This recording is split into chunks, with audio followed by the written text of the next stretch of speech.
Իրականում վերնագիրը այդպեսի լավն է, բայց դրա անունը դրել են սև ցուցակ։ Սև ցուցակ, որովհետև այդ դպրոցները փակվելու վտանգի առաջ են կանգնում։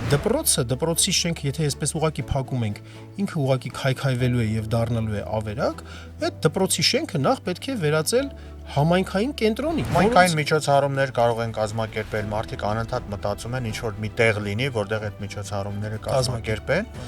Այո, հենց դպրոցը հենց այդ տեղն է, որովհետև դպրոցը միայն օրվա առաջին կեսը աշխատելու համար չի, եկեք դա հասկանալ։ Որտեւ այս բնակավայրերում, երբ որ փակվում են դպրոցները, այդ բնակավայրերը այսպես թե այնպես ուզած թե չուզած կամած կամ գուցե շատ ավելի արագ դատարկվելու են։ Եվ իրականում այդ 2200-2300 ուսուցիչներ, որ այս պահին աշխատում են այդ փակվող դպրոցներում, նրանք իսկապես կորցնելու են իրենց աշխատանքը։ Դպրոց փակելը հավասար է պետական դրոշ խոնարհելու տվյալ բնակավայրերում։ Մենք ազգային անվտանգության, Հայաստանի ընդհանուր զարգացվածության մասին ենք խոսում, որտեղ կրթությունը առանցքային դեր ու նշանակություն ունի։ Ատոմ ջան, կարող ենք ասել, որ վերջին շրջանում Հայաքվե ազգային քաղաքացիական միավորման կրթության ազգային խորհրդի հանրային մի շարք գործիչների, կրթական գործիչների ջանքերով փակվող դպրոցների թեման հանրային հնչեղություն ձեռք բերեց եւ այսօր այդ խնդիրների մասին խոսում են հանրապետության ամեն անկյունում եւ բարձրացած հարցին արդեն արձագանքել են կառավարության մակարդակով։ Օրեր առաջ Ժաննա Անդրեասյանը ստիպված եղավ անդրադառնալ այս խնդրին, իսկ մարտի 5-ին կառավարության նիստում արդեն Նիկոլ Փաշինյանը սկսեց խոսել, իհարկե մանիպուլատիվ խոսվածքով, որ մենք դպրոցներ չենք փակում, մենք ավերակներն ենք փակում, ինչպես որ ասեցին։ Այսօր շատ կարևոր է այս խնդիրը քննարկենք, հասկանանք այս խնդրի հետևանքները եւ անվտանգային տեսանկյունից եւ սոցիալական տեսանկյունից, ինչպես նաեւ իհարկե մեր ժողովուրդը, մեր հանրությունը, ովքեր լսում են ինձ, քեզ, մյուսներին, մի հարց են տալիս, բա դուք ինչ եք առաջարկում, ինչ ենք անելու, եկեք արի նաեւ այդ մասին խոսենք։ Մեզ դիտող հարգելի հայրենակիցներ, այսօր Հայաքվե հիմնասյուներ զրույցի հերթական թողարկմանը հյուրընկալել է Ատոմ Մխիթարյանը, Հայաքվե վարչության անդամ, ֆիզմատ գիտությունների թեկնածու դոցենտ, շատ շնորհակալություն Ատոմ ջան հյուրընկալելու համար։ Վերջերս կրթության ազգային խորհուրդը, որին նաև դու անդամակցում ես, հրապարակեց մի շատ կարևոր զեկույց փակվող դպրոցների վերաբերյալ, որտեղ նշվել է բոլոր դեպքերը քննության առնելով, բոլոր դպրոցները, որտեղ են տեղակայված, ինչ կարգավիճակ ունեն, ինչքան մասն է բարձր լեռնային բնակավայրերի, ինչքան մասն է լեռնային բնակավայրերի, սահմանամերձ բնակավայրերի, մանրամասն եւ հետաքրքիր վերլուծություններ եւ դիտարկումներ կան այստեղ։ Առաջարկում եմ նախ եւ առաջ մի հատ այս խնդրին անդրադառնանք, մի հատ հասկանանք ի վերջո ինչ է տեղի ունենում։ Մեզ ասում են առաջինը, որ փոքրականակ աշակերտներով դպրոցներում կրթության կազմակերպումը խնդրեմ է, որակյալ կրթության կազմակերպումը խնդրեմ է, մենք դպրոց չենք փակում, մենք կրթության որակն ենք հասանելի, բարձր որակի կրթությունն ենք հասանելի դարձնում։ Հիմա մի հատ հասկանանք, թե ընդհանրապես ինչ է տեղի ունենում, մի փոքր այդպես վերլուծենք փաստերով, իսկ այնուհետև անդրադառնանք լուծումներին։ Այո։ Ուրեմն իսկապես հասարակական մեծ արձագանք ստացավ, որը շատ լավ է եւ որը նպաստեց նրան, միանգամից ասեմ, որ որոշ դպրոցների պարագայում արդեն մարզպետները, մարզպետարանների աշխատակիցները ասում են, որ շատ լավ է, հիմա որոշակի ձևով կարծես թե հետաձգվում է այդ որոշումը, կոնկրետ դպրոցներին է վերաբերում։ Բայց ինչի համար էր այս ամբողջը, այնպես էր նախատեսված եւ արված, որ ամեն ինչ քողարկվի, որովհետեւ այն որոշումները, որը կառավարությունն է ընդունել, որոնց հիման վրա հետո նախարարի հրամաններ են ստորագրվել, որևէ տեղ գրված չկա փակվող դպրոցներ արտահայտությունը։ Որևէ տեղ, նույն ընդհակառակը, հակառակ ուղղությամբ է գրվածը կրթության, որակյալ կրթության հասանելիության ծրագիր եւ այլն։ 2023 թվականի սեպտեմբերի 11-ի հրաման։ Այո, 2023 թվականի, այսինքն դրանից անցել է 2 տարի եւ սա զուգահեռ իրականացվում է, այսպես ասած 300 դպրոց, 500 մանկապարտեզ ծրագրին, որը եւ սա եւ նա ըստ էության կառավարության ներկա գործող կառավարության ծրագրում է գրված, որը ընդունվել է 2021 թվականի օգոստոսին։ Եվ ենթադրվում էր, այսինքն դեռ այն ժամանակվանից մտածված էր, որ ստեղծվելու են այսպես ասած համայնքի կենտրոնական դպրոցներ կամ նրանց անունը դնում են վերջին կառավարության նիստի ժամանակ էլ այդ արտահայտությունը արվեց կլաստերիզացնում են դպրոցները, կլաստերը ունենում են ինչ-որ կենտրոն եւ մի քանի գյուղերի, մի քանի համայնքների երեխաները գնալու են այդ դպրոց։ Սա է ամբողջ իմաստը։ Որ իբրև այդ դպրոցներում, այդ կենտրոն դպրոցներում լավ կահավորվում է, լավ նորոգվում է, կազմակերպվելու է այդպես լավ, այդպես ժամանակակից բաներով դասընթացներ։ Այո, այդ ձեր ասածից ամենաճիշտը իբր բառն էր, որովհետև իբր թե այդպես պիտի լինի, բայց իրականում այդպես չի։ Իրականում այդպես չի եւ որովհետեւ հստակ ծրագիր էլ չկա, թե որ դպրոցն է լինելու, որն է կառուցվելու կամ վերակառուցվելու, վերանորոգվելու, որպեսզի այդ հնարավորությունները ստեղծվի։ Բայց այստեղ շատ կարևոր է իմանալ, որ ամեն ինչ ըստ էության գնում է ֆինանսներին, որովհետև այս ամբողջ ծրագիրը մտածված է նրա համար, որպեսզի ֆինանսներ խնայվեն։ Որովհետև այս դպրոցները, փոքր դպրոցները, փոքր աշակերտի թվաքանակ ունեցող դպրոցները ավելի շատ են ծախսերի առումով, որովհետև որոշում կա եւ այնտեղ օրինակ աշխատող ուսուցիչը անկախ նրանից թե նա ինչքան է աշխատում դրույքի առումով, նա բարձրացվում է ամբողջ դրույքի համար։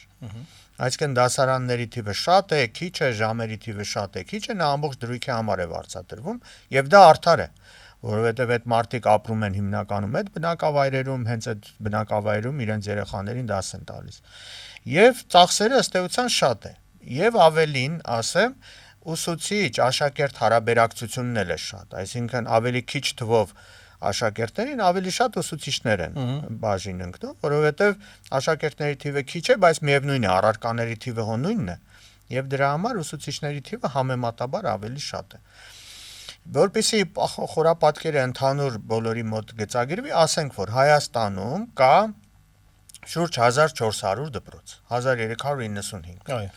Ուրեմն նրանց մոտավորապես 1/3-ը 100 աշակերտից քիչ աշակերտներ ունեցող դպրոցներն են։ 1/3-ը, այսինքն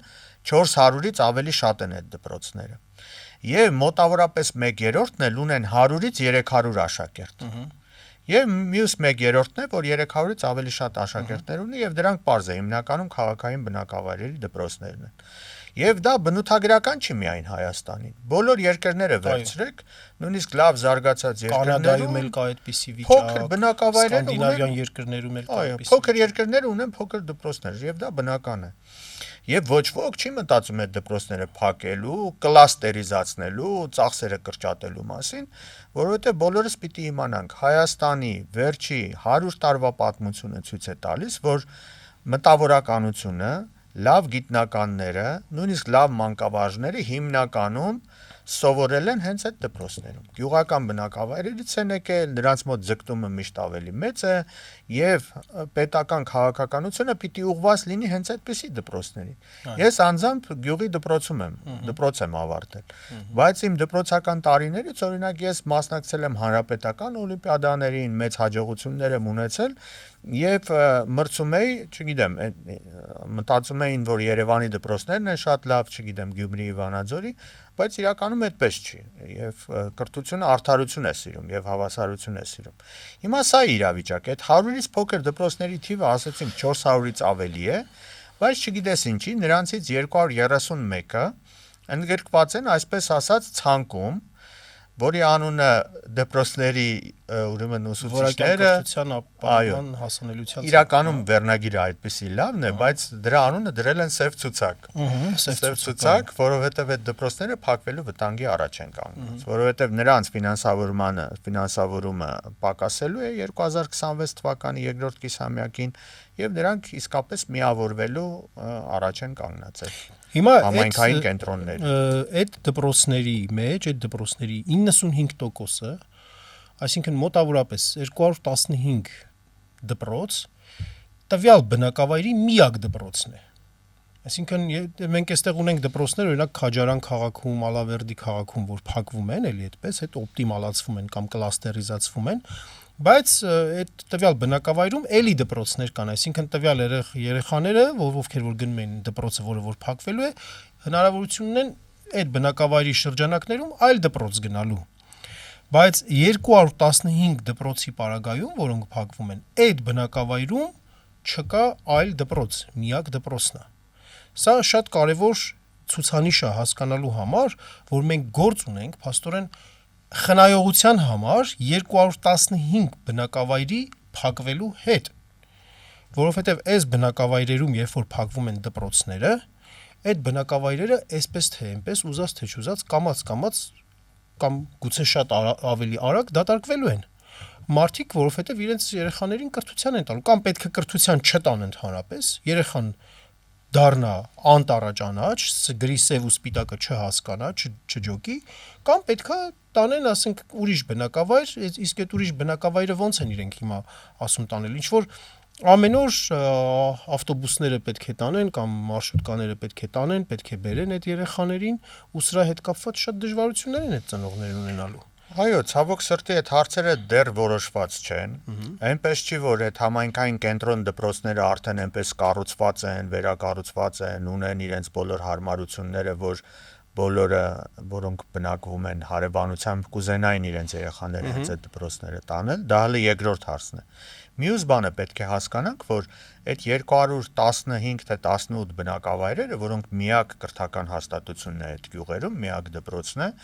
այդ գյուղերի հիմնական մասը լեռնային, բարձր լեռնային եւ սահմանամերձ բնակավայրերն են։ Այո։ Որոնք ստրատեգիական, անվտանգային առումով ունեն շատ կարևոր նշանակություն։ Այդ դպրոցներից ուրեմն մոտավորապես 50-ը Սյունիքի մարզում է, 50-ը Շիրակի մարզում է։ Սյունիքի մարզը բոլորս ասոցացնում ենք հենց անվտանգային խնդիրների հետ։ Հիմա սահմանամերձ դպրոցների մասին կխոսենք, Շիրակի մարզի մասին եկեք խոսենք։ Շիրակի մարզում այդ շուրջ 50 դպրոցը ուրեմն դե պարզ է, փոքր գյուղերում է։ Շիրակի մարզում Հայաստանում ամենաբարձր մակարդակն է գործազրկության։ Շուրջ 40% աղքատության մակարդակ ունի Շիրակի մարզը, առաջին տեղում է։ Շիրակի մարզում հիմնականում տղամարդիկ արտագնա աշխատանքի են գնում, որպեսզի իրենց ընտանիքները կարողանան այստեղ պահել, եւ հատկապես այդ փոքր բնակավայրերից, գյուղերից։ Եվ հիմա շատ մենք ազդակներ ենք ստանում, որ հիմա շատ լավ առիթ է ստեղծվում, որպեսզի իրենց ընտանիքը վերամիավորվի, այսինքն ոչ միայն այն ձեր մտահոգությունը, որ մարդիկ կտեղափոխվեն այնտեղ, որտեղ դպրոց կա, այլ Հայաստանից դուրս կգան։ Հայաստանից դուրս կգան, որովհետև ընտանիքի հայրը ունի աշխատանք, հիմնականում Ռուսաստանի Դաշնությունում, բոլորս գիտենք, եւ նա կարող է իր կնոջը երեխաներին իր հետ տանել, որտեղ եւ աշխատանքը կա, եւ կրթությունը կկարողանա ապահովել, ցավոք սրտի արդեն ոչ հայերենով։ Այսպիսի իրավիճակ է Շիրակի մարզում։ Արդեն օրինակներ ունենք, տեսեք, Ամասիայում ունենք 26 գյուղ։ Այս պահի դրությամբ արդեն 7 գյուղի դպրոց փակվել է։ Այսինքն այդ 7 գյուղերի, փոքր գյուղերի երեխաները գնում են հարևան գյուղի դպրոցներ։ Այս ծրագրով նախատեսվում է այդ 26 գյուղի համար ամբողջ Ամասիա համայնքում ունենալ ընդամենը 4 դպրոց։ Այսինքն եւս, տեսեք, 19 դպրոց է հիմա գործում, 15-ը եւս փակվելու է։ Եվ ունենալ են 4 դպրոց։ Ձմռան պայմաններում Ամասիա տեղ, ձմեռ, որտեղ ձմեռը մոտավորապես մի 6 ամիս է տևում, սառած ճանապարհներ, ձյուն, ու այդ երեխեքը փաստորեն իրենց օրվա մի մասը անց են կասնելու սառած ճանապարհների վրա, փոխարենը որ տակ իրենց գյուղի տակ դպրոցում, դասարանում կարող էին իրենց պարապմունքները իրականացնել։ Այո, եւ պատկերացրեք երեխաների տարիքը էլի, ասենք 6-7 տարեկան երեխաներ են, ով է նրանց ուղեկցելու։ Ամասիայի շրջանում տեղ կա, որտեղ երեխան 12 կիլոմետր պիտի գնա, որպեսզի այդ մյուս գյուղի դպրոցը հասնի։ Հա, Գառնարիչ գյուղը օրինակ Արփի լճից վերև հյուսիս գտնվող գյուղը, ասենք դուք պատկերացրեք ինչ ճանապարհ են անցնելու այդտեղ։ Ուղղակի մի հատ կարելի է մտնել Google Map-ով մի հատ քարտեզը բացել, նայել, մի հատ մտնել, տեսնել, պատկերը հասկանալ, թե ինչ է սպասվում։ Ու այդ ծնողները, այդ երեխաների ծնողները բնականաբար պետք է այդպես մտածեն իրենց երեխաների ապահովության համար։ Ամեն օր ձմեռ պայմաններում տանել, բերել, դրա փոխարեն մարդը կմտածի, դե ինչ է, ես միայն մեկը Ռուսաստանում եմ աշխատում, տանեմ ընտանիքս հետս կտանեմ եւ փաստորեն այսպիսի որոշմամբ, այսպիսի ծրագրով զարգ են տալու արտագաղթին։ Այո։ Այսինքն ինձ համար գիտես ինչն է հետաքրքիր, որ նստել են, օրինակ մտածել են այս մասին։ Իսկապես փոքրաթիվ աշակերտներով դպրոցում որակյալ կրթությունը ապահովելը ստացիոնար, ստանդարտ գործիքներով իսկապես խնդրեմ է, դժվար է որակ ապահովելը։ Բայց այս խնդրի լուծումը, արդյոք միակ լուծումը սա է, որն այդքան բաներ են գնում, կոմանդիրովկաներ են գնում, այդքան գործուղումների են գնում, այդքան միջազգային փորձ են ուսումնասիրում, տարբեր ասենք կրթական միջազգային ինչ-որ կազմակերպությունների են անդամակցում, բա այս խնդրի մասին մտածելը, մտագրող անելը, հարցը ուսումնասիրելու լուծումը սա է եղել միակ, այսա ինձ համար անհասկանալի է թվում, հաստատ սա չէ լինի, մտածենք խելքի տանք ուսումնասիրենք, մի քիչ էլ խորհրդատվություն վերցնենք միջազգային փորձագետներից, թե դրսերում բա ոնց են կազմակերպում այս հարցը, հաստատ ավելի հետաքրքիր լուծումների կգանք, որոնց մասին շուտով իհարկե կխոսենք, բայց մի երկու կարևոր տվյալ էլի այստեղ նշենք, որ կրթության ազգային խորհրդի զեկույցի մեջ տեղ է գտել։ Այսպիսով Շիրակի մարզում քո նշած Ատոմ ջան 48 դպրոց Շիրակի մարզում, 48 դպրոց Սյունիքի մարզում, մոտավորապես 47 լոռու մարզում, այս 3 մարզերը բացասական առումով փաստորեն չեմպիոններ են։ Յուրաքանչյուր մարզից մոտավորապես 1000-ական մասնագետ դուրս է մնում։ Ընդհանուր առմամբ 2200 ուսուցիչ եւ 2400 աշխատակից, ուսումնաօժանդակ, վարչական, սպասարկող եւ այլն աշխատակից այս ծրագրի արդյունքում իրենք դադարում են աշխատելուց կամ, չգիտեմ, իրենք էլ պետքա տեղափոխվեն այլ տեղ աշխատելու, համենայն դեպս կայուն եկամտի աղբյուրից նաև զրկվում են։ Այո, նրանց ասում են, այդ ուսուցիչներին համոզում են, որ դուք եւս երեխաների հետ կգնաք եւ այն մյուս դպրոցում էլի դաս կտաք։ Բայց եկեք տրամաբանորեն մտածենք։ Եթե ուսուցիչը թեր ծանրաբեռնված է արդեն այդ դպրոցում։ Այո։ Օրինակ աշակերտների թիվը դասարանում օրինակ 10 է եւ մյուս երեխաներն էլ եկան դարձավ 15։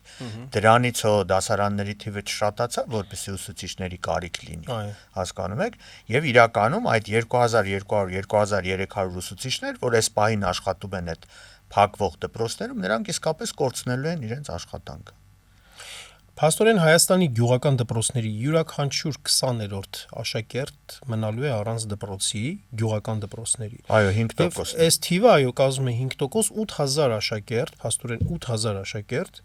որը գյուղական դպրոցների աշակերտների 5%-ն է կազմում, մնալու է առանց դպրոցի 8000 աշակերտ, 2200 ուսուցիչ, 2400 վարչական, օժանդակ, ուսուցիչները արդեն կազմում են 16-17% ամբողջ ուսուցչական կազմի գյուղական բնակավայրերի, որը շատ մեծ թիվ է, շատ։ Եվ լեռնային եւ բարձր լեռնային կարգավիճակ ունեցող 150 բնակավայրի դպրոց, սահմանամերձ կարգավիճակ ունեցող 55 բնակավայրի դպրոց, եւ այդ 55 բնակավայրի մոտ կեսը բաժին է ընկնում Սյունիքի մարզին, որը որ մեզ համար շատ կարեւոր անվտանգային նշանակություն ունեցող հարց է, որովհետեւ եթե համայնքը դատարկվում է, քչանում է, ապա սահմանը ավելի խոցելի է դառնում։ Սա մեզ համար իսկապես ռազմավարական նշանակության խնդիր է եւ այս հարցը լուծվում է այդ ձևով։ Կանգնում ենք եւ ազգային անվտանգային եւ ժողովրդագրական ճգնաժամի առաջ հատկապես։ Եկեք այսպես ասենք, էլի նայեք, նույնիսկ եթե հավատանք այդ խոստումներին, որոնք իհարկե այն 300 դպրոցի նման չեն կատարվում կամ կատարվում են 20-25%-ով այս պահի դրությամբ, նույնիսկ եթե հավատանք, որ 100%-ով այդ ամբողջը կատարվելու է, իրականացվելու է, պետք է կշեռքի նժարի վրա դնենք։ Արդյոք օրինակ այդ երեխաների, չգիտեմ, այդ ամենալավագույն կրթությունը, որ պիտի ապահովենք այդ կենտրոն դպրոցներում, նժարի վրա դնենք եւ մյուս նժարի վրա դնենք կշեռքի ազգային անվտանգության խնդիրները, սոցիալական հարցերը, որ առաջանալու են այդ շուրջ 3000 հոգու աշխատանքից ազատվելու դեպքում, կապը պետական կառույցների հետ, որ շատերը հենց դրանից են բողոքում, որ ըստ էության գյուղը որևէ կապ պետական կառույցի հետ, այսինքն պետության ներկայացուցիչ, հիմա որտեվ շատերը մտածում են, որ դպրոցն է հենց այն տեղեկատվության աղբյուրը, որտեղից կարելի է ճշգրիտ տեղեկատվություն իմանալ պետական քաղաքականության մասին, որտեղ դպրոցում աշխատում են մեր գյուղական մտավորականությունը, մեր իսկապես այն մարդիկ, որոնք կրթություն ունեն եւ ազդեցություն ունեն հասարակական կարծիքի վրա։ Նրանք այլևս չեն լինելու այդ յուղերում։ Եվ հիմա կշերքի նժարի վրա դրեք այդ երկու բանը, որն է ավելի շատ կարեւոր մեր երկրի, մանավանդ այս իրավիճակում։ Արդյոք մենք ուզում ենք մեր սահմանները դարձնել այսպես ասենք թափանցիկ սահմաններ, երբ որ կարելի է օրինակ խորանալ Հայաստանի սահմանների մեջ մի քանի կիլոմետր եւ ըստ էության որևէ մեկին դու չես հանդիպի արդեն։ Այո, այս պարագայում այդ ուսուցիչներին փաստորեն ասում են, որ դուք էլ միայն անասնապահությամբ կամ հողագործությամբ պետք է զբաղվեք եւ չեք զբաղվելու սերունդ կրթելով։ Եվ սա հասկանալի է, որ աղետալի նշանակություն է ունենալու մեզ համար, որովհետև դպրոց փակելը հավասար է պետական դրոշ խոնարհելու տվյալ բնակավայրերում։ Հիմա դպրոց փակելը պետք է խոստովանեն այս իշխանությունները, որ իրենց ձախողումն է։ Սա ոչ թե կրթական ռեֆորմ է կրթության որակը բարձրացնելու կամ հասանելի դարձնելու, այլ սա պարզապես ձախողում է, որովհետև մենք պնդում ենք, որ հնարավոր է կրթության որակը բարձրացնել կամ բարձրորակ կրթությունը հասանելի դարձնել փոքր բնակավայրերի պայմաններում առհասարակ։ Եկեք այս խնդրի հետ կապված մի հատ հասկանանք հետևյալը, որ նախ այս խնդրի լուծումը կոմպլեքս միջոցառումների շրջանակներում պետք է դիտարկել։ Մենք միշտ սովոր ենք ասելու, որ եթե գլուխը ցավում է, ուրեմն պետք է գլխացավի դեղ խմես ու սկսենք ասել, թե որ գլխացավի դեղն է ավելի արդյունավետ։ Ոչ, եթե գլուխը ցավում է, ոչ միայն գլխացավի դեղ պետք է խմես, այլ կոմպլեքս միջոցառումներ պետք է անես, պետք է քունդ կարգավորես, քնիդ ռեժիմը, պետք է սննդիդ ռեժիմը, շարժունակությունդ եւ այլն, սրանք կոմպլեքս բաներ են։ Այնպես էլ փոքր բնակավայրերի խնդիրը լուծելը պետք է կոմպլեքս միջոցառումներով իրականացնել։ Պետք է ժողովրդագրությունը կարգավորել, պետք է այդ շրջաններում, սահմանամերձ շրջաններում բիզնեսի համար աշխատատեղեր պիտի լինեն մարդիկ։ Գրավիչ պայմաններ պետք է ստեղծել, օրինակ ասենք սահմանամերձ շրջանում աշխատող բիզնես միավորի եւ Երևան քաղաքում աշխատող բիզնես միավորի հարկային ռեժիմները պարզավոր պետք է տարբեր լինեն, շատ տարբեր պետք է լինեն, որ ինքնըստինքյան այստեղ ասենք աշխուժություն լինի։ Սա ընդհանուր առմամբ ենք ասում, ընդհանուր սոցիալ-տնտեսական քաղաքականությունը պետք է լինի նպատակաուղղված, որպեսզի տեղի չունենա այն ինչ որ տեղի ունենում է, թե չէ ընդհանուր առմամբ ամբողջ աշխարհում էլ կա այդ տենդենսը գնալու խոշոր բնակավայրեր։ Եվ սա միայն սոցիալ-տնտեսական քաղաքականության արդյունքում չի լուծվելու, սա նաև այո կրթական եւ իդեոլոգիական որոշակի բաղադրիչ էլ պետք է լինի, որպեսզի մարդը կարողանա հասկանա ու արժևորի իր մնալը իր բնակավայրում, իր համայնքում աշխատել, իր համայնքը զարգացնելը, սա նաև խորքային կրթական քաղաքականության արդյունք էլ պետք է լինի ընդհանուր առմամբ, էլի որպես այդպես։ Թույլ տուր այստեղ մի բան ավելացնեմ։ Ուրեմն այս մարդկանց մտածողությունը այն է, որ եթե նորից եմ ասում, իհարկե դա չլնող ասում ծրագիրը լավ դպրոց օրինակ վերանորոգված կամ նոր կառուցված դպրոցը դեռևս բավարար պայման չի, որպեսզի կրթության որակը բարելավվի։ Դա ընդհանրապես կապ չունի կրթության որակի հետ կարելի է ասել, որովհետև դա ձևականությունն է, այսինքն ձևն է ցույց տալու, չէ՞, դուք հիշում եք ինչպես էին ստուգում այդ ցնցողները, չգիտեմ մնացած բաները, որը ըստ էության որևէ ուղղակի կապ կրթության եւ կրթության որակի հետ չունի։ Մենք պիտի մտածենք ուսուցիչների վերապատրաստումների, այդ գյուղական բնակավայրերից այն լավ երեխաների, որոնք լավ սովորում են, հնարավորությունները անվճար կրթություն ստանալու բուհական եւ հետո հետ վերադառնալու իր գյուղում որպես ուսուցիչ աշխատելու մասին, խրախուսելու, որպեսզի նա իր գյուղում կարողանա տուն կառուցի։ Չէ, այնպեսի ծրագրեր պիտի մտածենք, հիմա արդեն երևի խոսում ենք դրա մասին, որ ավելի շատ պետք է դա, այո, կոմպլեքս քաղաքականության մաս լինի այդ դպրոցը։ Զբոսաշրջային պոտենցիալը։ Այո։ Դրախտավայր բնակավայրեր մենք ունենք։ Հաստատ։ Ոչ թե ասենք թե գիտեք ինչ, եթե ասենք մի հատ սիրուն տուն սարքեցինք, չգիտեմ, ինչ որ միտեղ դրանով ապահովում են կյանքի որակը։ Բնավ չէ։ Այդ տանը ապրելու համար պետք է պայմաններ, պետք է խանութ տանը մոտ, որպեսզի կարողանա ինչ-որ բան առնի եւ այլն։ Այս ամբողջը հասկանում եք, այդ նեղ մտածողության հետևանքն է։ Այո։ Եվ երբ որ մենք ասում ենք, որ փակվող դպրոցները միայն մենք դպրոցների մասին չենք խոսում, մենք ավելի լայն բանի մասին ենք խոսում։ Մենք, ինչպես դուք ասացիք, գաղափարախոսական հարթության մեջ ենք այս ամբողջը դիտարկում։ Մենք ազգային անվտանգության, Հայաստանի ընդհանուր զարգացվածության մասին ենք խոսում, որտեղ կրթությունը առանցքային դեր ու նշանակություն ունի։ Եվ որտեղ ձևականությունը տեղ չունի, կներեք, որտեղ շատերը, այո, ընկած են ձևի հետևից։ Ոչ ոք չի մտածում բովանդակության մասին։ Հիմա, բայց նաև մենք այսպես ասած կետային որոշակի լուծումներ էլ կարող ենք էլի առաջարկել, երբ որ մեր դիտողները, մեր հայրենակիցները ասում են, բա որն է լուծումը։ Այսպիսով առաջինը ընդհանուր առմամբ նախ պետք է հասկանանք, որ այս հարցը ինչ որ բանի հետևանք է, գյուղի քչացումը, դպրոցների քչացումը հետևանք է ինչ որ սխալ քաղաքականության, պետքա պատճառների մեջ գտնել, բայց նաև հենց թեկուզ հետևանքների մեջ էլ երբ որ խորանում ենք եւ փորձում ենք այս հետևանքները կանխել, փորձում ենք ավելի կետային ձևով լուծումներ առաջարկել, մենք կարող ենք ասել հետեւյալը, որ դպրոցի շենքը, եթե այսպես ուղակի փակում ենք, ինքը ուղակի քայքայվելու է եւ դառնալու է ավերակ, այդ դպրոցի շենքը նախ պետք է վերածել համայնքային կենտրոնի։ Այո։ Այդտեղ օրվա առաջին կեսը կարող են ընթանալ պարապմունքները, դասերը, պարապմունքները եւ նույնիսկ դրանից հետո էլ այո թող գործնական այդ աշխատանքները տեղի ունենա դպրոցում, այդ դասապատրաստումը ինչպես որանում են, որ խմբակներ են լինում երեխաների եւ այլն։ խմբակներ են լինում, բայց նաեւ այստեղ կարող է արհեստագործական կրթության որոշակի բաղադրիչներ կազմակերպել։ Գյուղին պետք չեն մասնագետներ, որ ասենք ինչ որ արհեստագործական աշխատանքներով են ասենք զբաղվում, սանտեխնիկայի հետ կապված կլինի կամ գյուղատնտեսական մեխանիզացիայի հետ կապված կլինի, տարբեր, հա, համայնքային միջոցառումներ կարող են կազմակերպել, մարդիկ անընդհատ մտածում են ինչ որ մի տեղ լինի, որտեղ այդ միջոցառումները կազմակերպեն։ Այո, հենց դպրոցը հենց այդ տեղն է, որովհետև դպրոցը միայն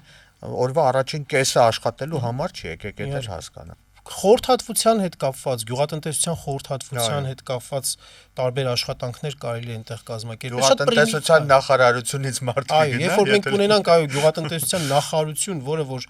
գյուղի ուղղությամբ նպատակաուղղված աշխատանք կկատարի, հենց դպրոցներն էլ այո այդպեսի կօգտագործվեն նաև գյուղատնտեսական խորհրդատվության առումներով, որովհետև շատ པարզ բաներ կան, པարզունակ, որ այսօր գյուղացին կտրվելով նաև իր ավանդույթներից, իր տնտեսավարման, այդպես ասած, անցյալից կտրվելով կամ շատ հարցերում անտեղեկության պատճառով աշնանը հոկտեմբեր ամսին, երբ որ Հայաստանի Հանրապետության տարածքով անցնում ես, ամբողջ դաշտերում խոտ են վառում։ Խոտերը վառում են, որը որ շատ սխալ է։ Այո։ Մինչդեռ համապատասխան խորհրդատվությամբ կարող են, ասենք, այդ տերևների մնացորդները եւ այդ ամեն ինչը որպես կոմպոստ օգտագործել եւ նույնիսկ վաճառել այդ ամեն ինչը։ Այսօր սննդամթերքի նորմալ որակյալ սննդամթերքի լուրջ պահանջարկ կա ամբողջ աշխարհում եւ մենք ունենք Աստծուց տված այդ հնարավորությունները եւ կարելի է դա օգտագործել, օրինակ, հա։ Եվ շատերը մտածում են, որ կրթությունը այդ միայն դպրոցի տարիքի երեխաների համար է։ 21-րդ դարում կրթությունը շատ ավելի լայն է։ Կրթությունը նաև մշակույթ է, մշակույթի միջոցառումների ժամանակ իրենց պահելու վարքագիծ է եւ այլն, որը հենց պիտի անի այդ համայնքային դպրոց կենտրոնը, որը յուրաքանչյուր համայնք պիտի ունենա։ Իհարկե։ Մեծահասակների կրթությունի վերջո կարելի է կազմակերպել այդտեղ, որովհետեւ եկեք մի հատ այսպես մտածենք, էլի այդ մեծահասակը, որ անելիք չունի կամ շատ սահմանափակ է նրա անելիքը։ Ինչքան լավ հնարավորություն է, երբ որ հավաքում են իրենց հետ կապված հազար ու մի բան կարող են իրենք անել այնտեղ կազմակերպել եւ շատ երկրներում մեծահասակների կրթություն կազմակերպվում է պետականորեն այո երրորդ սերնդի կրթություն եւ դա շատ արդյունավետ է եւ շատերը որակավորումներ են ստանում թոշակի անցնելուց հետո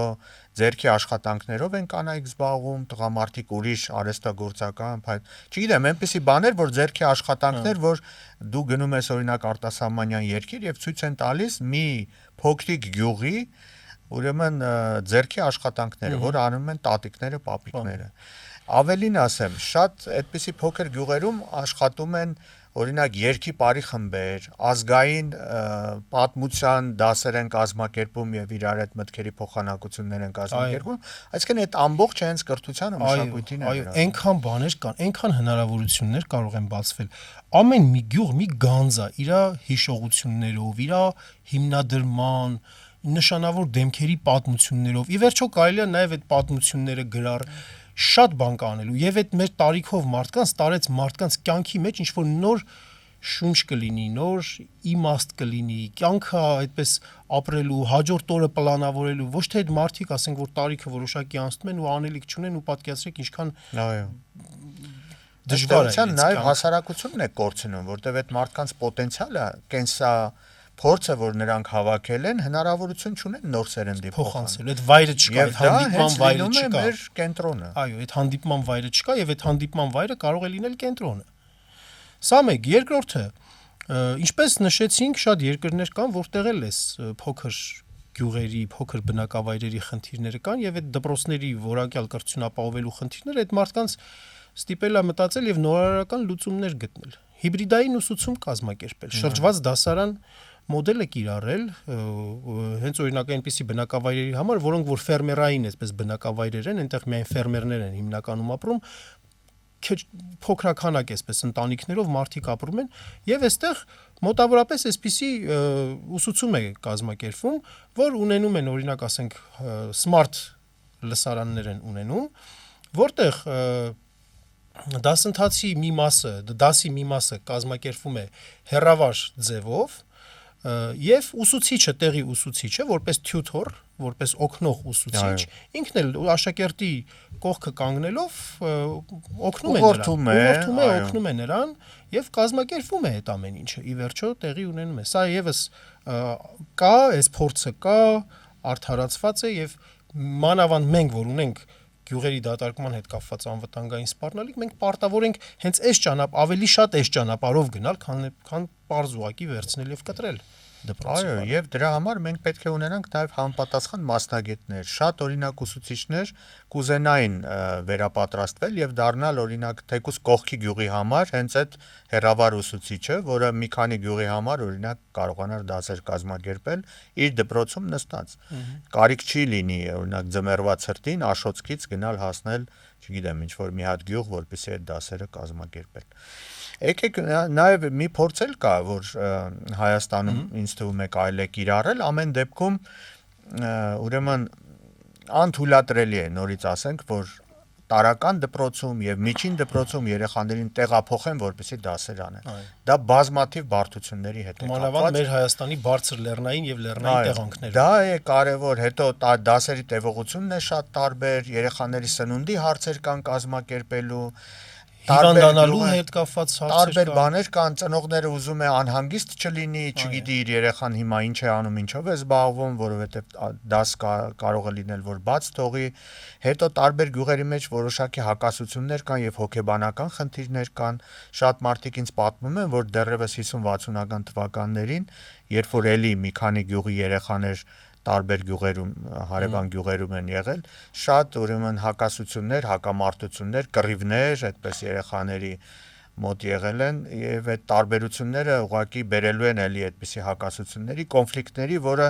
անտեղի բան ենք մենք անում, բայց մյուս կողմից, քանի որ երեխան դպրոցից հետո մենք ուզում ենք, որ նա կրթությունը շարունակի, իսկ շարունակելու ձևը արդեն բարձրագույն ուսումնական հաստատությունն է կամ միջին մասնագիտական, լավ կլինի այդ անցումային շրջանը ամեն դեպքում նա իր գյուղից դուրս օրինակ միջավայրում անցկացնի։ Արտասահմանյան երկրներում, նահանգներում, օրինակ եվրոպական երկրներում այդ high school-ները, այսինքն ավագ դպրոցները, շատ մեծ դպրոցներ են, որտեղ հազարավոր երեխաներ իրար հետ են սովորում։ Այստեղ ինձ թվում է կարելի է դա արդեն անել։ Ապահովված են նրանց մնալու պայմանները։ Ավագ դպրոցներում։ Ավագ դպրոցներում։ Բնականաբար, որովհետև մենք դիտարկում ենք ավագ դպրոցը որպես հարթակ թռիչքուղի գնալու դեպի բու։ Այո։ Ավագ դպրոցի իմաստը դա է, այո։ Եվ մենք կարող ենք այս փուլում արդեն ավագ դպրոցում այդ արդեն 10-11-րդ դասարաններում ավելի մեծ դպրոցներ ունենալ, ոչ թե օրինակ 5-6 գյուղի համար, այլ, չգիտեմ, օրինակ 15, 20, 30 եւ հազարավոր աշակերտներ, որտեղ հնարավորություն կունենան մեր աշակերտները ընտրելու իրենց մասնագիտական ուղին, թրեքը, մասնագիտանալու այն առարկաների գծով, որով հետո նրանք շարունակելու են բարձրագույն ուսումնական հաստատություններում, միաժամանակ ինքնուրույն ապրելու հմտություններ ձեռք բերել, որովհետև այդտեղ նորմալ հանրակացարաններ են լինելու, նորմալ պայմաններ են լինելու։ Այո, սա արդեն կարելի է ընդունել որպես շատ լավ իսկապես անցումային փուլ, ավագ դպրոց, շատ լավ կրթություն եւ անցում դեպի բու եւ այնտեղ էլ նրանք կարող են նաեւ որոշակի կրեդիտներ հավաքել այդ ավագ դպրոցում եւ բուհում շարունակել համապատասխան մասնագիտությամբ, սա օրինակ ես կողջունեի, եթե այս ծրագիրը օրինակ լինի։ Իհարկե ավագ դպրոցի թեման մեզ մոտ առանձին մի թեմա է, որի մասին էլ առաջիկայում մենք կխոսենք եւ այս 12-ամյա կրթության հետ կապված, բայց այո, շատ կոնկրետ, շատ լավ առաջարկ է։ Նաև ես մի պրակտիկայի մասին էլ խոսեմ, որ էլի վերաբերում է այս փոքր համայնքների եւ դատարկվող փոքրաթիվ, ասենք, դպրոցների որակյալ կրթության հարցին ոնց են լուծում։ Օրինակ, ասենք, Նորվեգիայում եւ Ֆինլանդիայում այս հարցը հետեւյալ շարժական լաբորատորիաների եւ շարժական մասնագիտական խմբերի ձևով են լուծում։ Այսինքն ոչ թե դպրոցների երեխեքին են տեղափոխում, այլ հատուկ այդպես հարմարեցված ավտոբուսներ են, որտեղ որ լաբորատոր որոշակի պայմաններ կան, ֆիզիկայի կամ քիմիայի նույնիսկ, հա, կամ, չգիտեմ, սարքավորումներ կան, միկրոսկոպները եւ այլն այդ ամեն ինչը։ Տվյալ գյուղը շաբաթական 1 օր այդ ավտոբուսը գալիս է եւ մասնագետը գալիս է։ Մենք այսօր իսկապես ունենք ֆիզիկայի, քիմիայի, հատկապես բնագիտության գծով մասնագետների խնդիրներ եւ այդ խնդրին այո կարող ենք այդպես լուծում տալ։ Իրենք են գալիս գյուղեր, այդ ավտոբուսը շաբաթական մի օր գալիս է մի գյուղ։ Եվ այստեղ այդ դեպքում Հայաստանում էլ մենք մոտավորապես նման մի պրակտիկա ունենք, Թումո կազմակերպում է նման բաներ, կուբեր կան եւ շարժական փոքրիկ այդպիսի շատ չեն նրանք, բայց այդ փորձը շատ կիրառելի է եւ կարելի է տարածել նաեւ այո հանրակրթության մեջ, ինչի ոչ, նույնիսկ տարածել այդ փորձը նաեւ ուրիշ երկրներում կարող են մեզնից սովորել եւ այդ ձևի օրինակ կազմակերպել, որը շատ բնական բան է։ Բայց գիտես Հայաստանի դպրոցներում ինչ են անում։ Ուրեմն վերևից հրամանով դպրոցներին առել տվել են հեծանիվներ։ Այդ գումարներով, որ պետք է, որովհետև վարչապետը շրջան այո, ինչ որ տարին մի անգամ ինչ որ պետքա հեծանվավազք կազմակերպեն եւ դրան այդ երեխաները պիտի մասնակցեն։ Տնօրեններն էլ այդ հեծանիվները փակում են մի սենյակում, որ միայն տարվա մեջ այդ մի օրը տա երեխաները օգտագործեն։ Այ ինչի վրա են ծախսում գումարները։ Այո, մոտեցման խնդիրն է, թե չէ որ այսպես նստենք հարցնենք, բա վատ է որ դպրոցին հեծան, չէ, վատ չի որ դպրոցին, բայց ամբողջ խնդիրը նրանում է, որ քաղաքական նկատառումներով է այդ ամբողջ հեծան գտնվում։ Այսպիսով ամփոփենք, Ատոմ ջան, շատ շնորհակալություն։ Մենք վերահաստատում ենք, որ այս կլաստերիզացիայի կամ կրթության որակի հասանելիության անվան տակ տեղի ունեցող process-ը, դպրոցների փակումը աղետալի է, անվտանգային տեսանկյունից եւ սոցիալական տեսանկյունից, սա անթույլատրելի է եւ այս խնդրի լուծումը մենք միևնույն ժամանակ հասկանում ենք, որ շատ փոքրաթիվ աշակերտական համակազմ ունեցող դպրոցներում բարձրորակ կրթություն ապահովելը ստանդարտ մեխանիզմներով շատ դժվար է, եթե ոչ անհնար է, բայց միևնույն ժամանակ ասում ենք, որ սրա լուծումները կա, սրա լուծումը նախ եւ առաջ կոմպլեքս մոտեցումներն են երկրի սոցիալ-տնտեսական զարգացման, տարածքային համաչափ զարգացման եւ ժողովրդագրության խթանման տեսանկյունից եւ նաեւ գաղափարախոսական որոշակի շեշտադրումների տեսանկյունից, բայց միևնույն ժամանակ հենց բուն կրթության կազմակերպման մեջ կան մոդելներ, կան լուծումներ, որոնք որ հաջող կիրառվում են եւ արտասահմանում եւ նաեւ Հայաստանում կան որոշակի տարրեր, այնպիսիք ինչպիսիք հենց հիբրիդային ուսուցումն է, շրջիկ լաբորատորիաները հիբրիդային բառից զգուշ եղեք, որտեղ պատերազմ են միանգամից մտածում, ասենք որ այդ հիբրիդայինը ավելի շուտ կրթության մեջ կարելի է օգտագործել եւ առանց վախենալու։ Շրջիկ մասնագիտական խմբերն ու լաբորատորիաներն են կամ սմարթ լսարաններն են, որոնց միջոցով փոքր դպրոցներում կրթության կազմակերպումը Նոր հնարավորություն է, ոչ թե այս պարագայում դպրոցը բեռ է դիտարկվում, այլ նոր հնարավորություն է դիտարկվում։ Եվ ես դրանք ուզենամ ավելացնել նաև մի շատ կարևոր հանգամանք։ Մենք ապրում ենք Հայաստանի Հանրապետությունում, որը կուզենանք, որ լինի ժողովրդավարական երկիր, եւ յուրաքանչյուր որոշում կայացնելուց առաջ պետք է հարցնել են մարդկանց, որոնք այդ որոշումը հետո կիրառելու են եւ այդ որոշումը նրանց է վերաբերում։ Հիմա ուզում եմ հարցնել, ով է հարցրել այդ գյուղերի բնակիչներին, այդ երեխաների ծնողներին, հենց այդ երեխաներին, արդյոք նրանք ուզում են գնալ հարևան գյուղ եւ այնտեղ դպրոցում դասեր կազմակերպել։ Ոչ ոք։ Իսկ դա ամենակարևոր եւ ամենաառաջի քայլը պիտի լիներ։ Պետք է որոշումները կայացվեն մասնակցային, մարդկանց անմիջական մասնակցությամբ եւ նրանց ուրեմն ձայնը պետք է շատ էական նշանակություն ունենա եւ ոչ թե վերևից թելադրեն, որ գիտեք, այս դպրոցը մեր դուրը չի գալիս, եկեք փակենք։ Չի կարելի։ Եվ ամփոփելով մեզ դիտող մեր հայրենակիցներին, ովքեր որ կիսում են մեր մտքերը, խնդրում ենք, որ տարածեն նախ եւ առաջ այս մեր խոսակցությունը, տեսանյութը եւ մեզ հետ էլ կապ հաստատեն, պատմելով իրենց գյուղերի, ասենք, առանձնահատկությունների մասին, իրենց իրավիճակների մասին եւ նաեւ այս հարցայո հենց ներսում էլ խոսել, քննարկել, բարձրացնենք մեզ հետ միասին, մեզ օգնելով, ինչպես մենք թոշակների հարցում առաջընթաց գրանցեցինք, անընդհատ եւ տևական ժամանակ, ամիսներ շարունակ անընդհատ այս հարցը բարձրացնելով եւ թիրախային լուծումներ առաջարկելով մենք արդյունք գրանցեցինք։ Տեսեք, մենք ասում էինք, այո, հնարավոր է։ Հնարավոր է, ասում էին հնարավոր չէ։ Հնարավոր չէ, բյուջեում գումար չդրեցին, բայց հիմա չգիտես ինչ տեղից գտան այդ գումարը։ Այնպես էլ այս հարցում մենք կարող ենք հասնել հաջողությունների, եթե իհարկե մեր հայրենակիցների գործուն աջակցությունը լինի եւ այդ աջակցությունը շատ անհրաժեշտ է։ Շնորհակալություն Շնորհակալություն եւ ստեսություն։